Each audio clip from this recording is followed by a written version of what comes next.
Good morning, this is Ruthie, and I'm going to talk to you today about an idea I found in a book that I was reading the other day. Now, it was a good book, but it had an idea in it that I need to talk to you about because I haven't actually come across this idea before in a book per se, and I thought, wow, that's a really interesting idea. I must make a little video about it.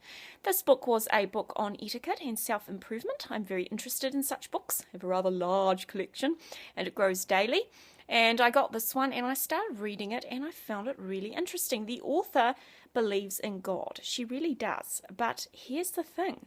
She had a list of accomplishments that she thought a well-rounded person should have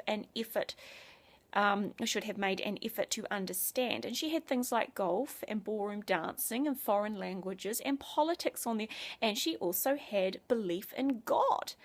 And I thought that was fascinating. God was on her list of accomplishments of a well-rounded person. And as I continued to read the book, it became pretty apparent that although I'm sure the author is a lovely, lovely, very accomplished person, the person is striving. They are really striving to be a somebody. They're not really relaxing in life, and they're not really, well, they may be. Of course, we shouldn't judge, but they come across as someone who is not very relaxed in who they are trying to be. And I believe that this comes down to their priorities. God was on her list of accomplishments. Belief in God was on the list with playing golf, ballroom dancing, speaking Japanese, being a first-rate cook. These are wonderful, wonderful things, but God doesn't actually belong on that list. God is not an accomplishment. He is not something that we put in our life so we can look a little bit posh. And actually, if he was an accomplishment, he'd be a very dangerous one because a lot of people think that believing in God is moronic. That means very, very stupid. And he is not going to help you look good in their eyes at all.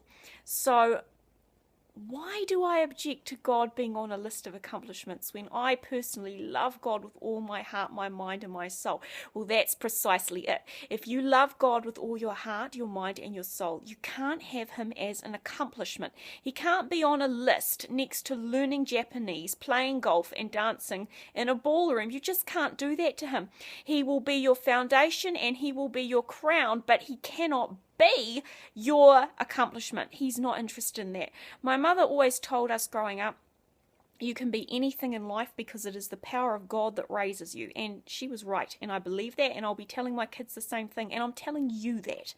But God does not raise us by being a pretty little hobby that we put in our life next to playing the violin or reading books on Roman architecture. That's not the place he's going to go.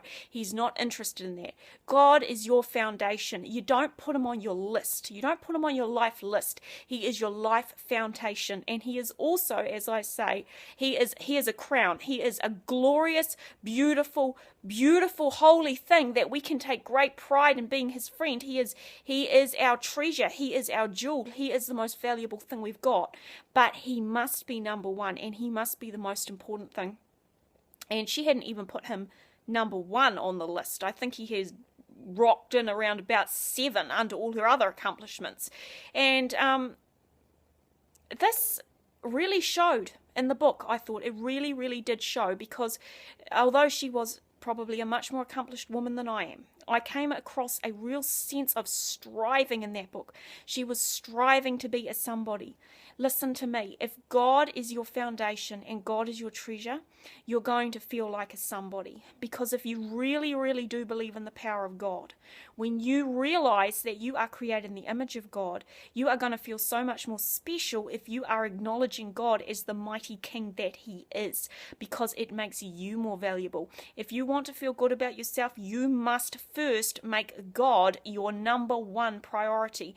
When you make God the king of everything in your life and your absolute treasure, when you take that thought and you take the other biblical thought that we are created in his image, you are going to feel wonderful about yourself. Remember that God is your king and God is your crown. God is not your accomplishment. God is not your hobby.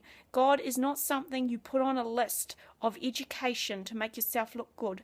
And God is not something that we use to make ourselves look classy, because if we're going to use him to look classy, when people tell us he's not classy, and believe me, they are going to tell you that in the course of life, you're going to get rid of him. So please, never, ever, ever, ever put God on a list of accomplishments and hobbies. You can have accomplishments, you can have hobbies, but God is your foundation and he is your treasure. He must never appear on a list of little things we do for fun. He is worth so much more than that.